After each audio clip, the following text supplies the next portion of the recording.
दिवस झाले अजून कुठलीही पोलीस कंप्लेंट घेतली जात. आपल्या सर्वांना माहिती आहे की भारताच्या संविधानामध्ये सर्वात पहिले नमूद केले की अट्रॉसिटीची केस तिकडच्या तिकडे दाखल केली पाहिजे. त्याच्यावर पोलीस आम्हाला हे म्हणतात की पहिले चौकशी करून मग FIR. ती घटनाक्रम चुकीची होते. पहिले FIR करायला लागते, मग त्याच्यावरती कारवाई व्हायला लागते. आणि त्याच्यावर महत्त्वाचं म्हणजे औरंगाबादचे पोलीस, महाराष्ट्रामधले पोलीस पुण्यामध्ये येऊन कारवाई करतात. पुण्याच्या CPला काही माहिती नसते, ऑफिशियल कुठलं पत्रव्यवहार नसतो. आणि ते जे अट्रॉसिटीचा प्रकार घडलाय, टॉर्चरचा प्रकार घडलाय आणि पोलिसांच्या ब्रुटॅलिटीज आहेत, त्याच्यावरती ह्या पोरी 3 दिवस लढत आहेत. आज दिवसभर सकाळी इथे वंचित बहुजन आघाडीचे कार्यकर्ते, इतर पक्षांचे कार्यकर्ते सकाळपासून थांबलेले, तरी कोणतीही FIR किंवा दखल घेतली जात नाही. आणि हा पोलिसांचा एक प्रकारचा दबावशाही आणि दुसऱ्या बाजूला पोलिसांची दबावशाही केलेली जी होती त्याला वाचवण्याचं काम इकडचं CP ऑफिस करते ही वस्तुस्थिती.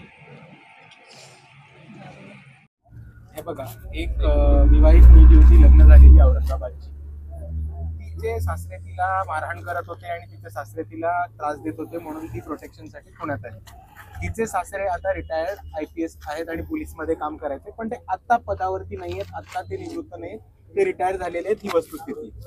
ती मुलगी प्रोटेक्शनसाठी पुण्यात येते आणि आपल्या सर्वांना माहिती असेल की हगवणे प्रकरण पुण्यात जेव्हा गाजलेलं तेव्हा बऱ्याचशा सामाजिक कार्य करणाऱ्या मुलींनी आपले नंबर, आपले WhatsApp नंबर आणि आपले कॉन्टॅक्ट नंबर हे महाराष्ट्रभर व्हायरल केलेले की हगवणे प्रकरण परत कुठल्याही महाराष्ट्रामधल्या मुलीवरती होऊ नये.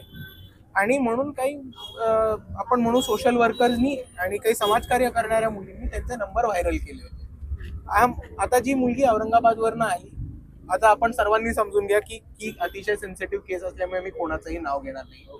पण जेव्हा औरंगाबादवरनं जेव्हा ती मुलगी पुण्यात आली आणि तिने त्या सामाजिक कार्यकर्त्यांना कॉल केला प्रोटेक्शनसाठी, तेव्हा त्यांना एका हॉस्टेलमध्ये ठेवण्याच्या आधी एक दिवस एका मुलीच्या घरी त्यांनी शेल्टरसाठी ठेवण्यात आलं. आता त्या मुलींनी त्या मुलीला शेल्टर दिला होता, आश्रय दिला होता. त्यांच्या घरी संभाजीनगरवरनं म्हणजे औरंगाबादवरनं पोलीस पलटण येते. ते कोथरूडच्या पोलीसचं कॉपरेशन घेतात आणि त्यांच्या घरामध्ये जाऊन धडती घेतात. आता त्यांनी घरामध्ये जाऊन त्या मुलींना घाणेरड्या भाषेत बोलणं, एका प्रकारे.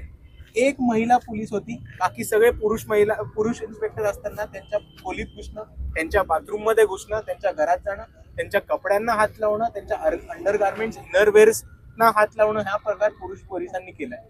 तेवढंच नाही तर त्या मुलींना मुर्दार मारहाण सुद्धा केली. जेव्हा त्या पोलिसांना विचारलं की तुम्ही मारहाण का केली, आम्हाला मारताय कशाला, तुम्हाला कोणता अधिकार आहे, त्या पोलिसांनी त्या पोरींना उचलून पोलीस स्टेशनमध्ये नेलं. पोलीस स्टेशनमध्ये वेगळी मारहाण केली, वेगळी जातीवाचक वागणूक दिली. त्यांना त्याच्यावरनं हे पण कळलं की त्यातल्या 2 मुली, एक मुलगी जी होती ती आडनावावरनं, त्या पोलिसांना जातीवादी कोथरूड पोलीस असल्यामुळे त्यांना आडनावावरनच अंदाज लावता आला की ही मुलगी दलित समाजाची. तिला म्हटलं तुला उभी राहायची पण तुला इकडे बसायची पण अवकाश नाही. तिला 6 तास पोलीस स्टेशनमध्ये उभं केलं. बाकीच्या 2 मुलींना सुद्धा पोलीस स्टेशनमध्ये उभं राहून घाणेरड्या जातीवाचक शिवा, महाराजांच्या मागण्यांच्या अवकाशी येतात, तुम्हाला पोटाच्या खाली ठेचलं पाहिजे. त्याच्याच बरोबर एक जी पोलीस इन्स्पेक्टर होती, त्यांना जेव्हा क्रॉस क्वेश्चन केलं की मॅडम तुम्ही हे करत आहे तर चुकीचं करताय, तेव्हा त्या पोलीस इन्स्पेक्टर या मुलींना म्हणाले की तुमचा हा ॲटिट्यूड असा असेल तर तुमचा उद्या मर्डर होईल रस्त्यामध्ये. अशा प्रकारच्या मोठ्या धमक्या या पोलीस प्रशासनाने इकडच्या मुलींना दिल्या. तेवढंच नाही तर ती मुलगी जी मिसिंग होती, त्यांनी सांगितलेलं की ती 1 सिटी सेंटरमध्ये होती. पोलिसांना माहिती असतानाही ती कुठे होती. आणि 1 सिटी सेंटर आता हे प्रायव्हेट नाही आहे, 1 सिटी सेंटर हे पोलिसांचंच रेस्क्यू होम आहे, शेल्टर होम आहे. तर जेव्हा पोलिसांच्याच गव्हर्नमेंटच्या शेल्टर होममध्ये ती मुलगी जेव्हा होती, तेव्हा अरेस्ट केलेल्या मुलींना किंवा ताब्यात घेतलेल्या मुलींना ताबडतोब सोडलं पाहिजे होतं. एक ही महत्वाची गोष्ट आपण समजून घेऊ. आता दुसऱ्या बाजूला जेव्हा त्या मुलींना अरेस्ट केलं होतं तेव्हा एका मुलीच्या वर्क प्लेसला ते घर मालकाला घेऊन पोहोचलेले. त्या मुलीला पोलीस वर्क प्लेसमध्ये आल्यामुळे जो त्रास झालाय तो वेगळा त्रास. 3 मुली होत्या ज्या रेंटवरती राहत होत्या, त्यांच्या घरी पोलीस पोहोचल्यामुळे त्या 3 मुलींना घर मालकांनी काही गरज नसताना रस्त्यावरती काढले रातोरात. ही अजून एक बाब आपण समजून घेतली पाहिजे.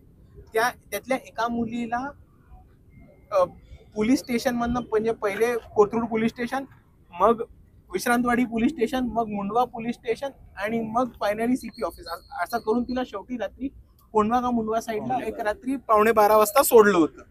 तर आपण हे बघितलं असेल की सकाळी 11 वाजता उचललेल्या मुलीला रात्री 11:15 वाजता काहीही रिपोर्ट न करता सोडलं जातं. तिचं दिवसभर मेंटल टॉर्चर केलं जातं. हा झाला पोलिसांच्या वागणुकीचा. आता दुसऱ्या बाजूला यायचं असेल तर आपण ह्याच्या लिगॅलिटीजकडे जर समोर आपण ह्याच्या लिगॅलिटीजकडे येताना आपल्याला एक गोष्ट कळेल की इकडे संभाजीनगरची किंवा औरंगाबादची जर टीम पुण्यात आली असेल तर त्याला काहीतरी ऑफिशियल कॉरेस्पॉन्डन्स असतं. म्हणजे असं नसतं की औरंगाबादचे पोलीस गाडी घेऊन पुण्यात आले, त्यांनी पुण्यातल्या पोलिसांना फोन केला, म्हटलंय भाऊ माझ्या गाडीत जागा आहे, तू येतो का माझ्याबरोबर फिरायला, असं नाही होत. Official correspondence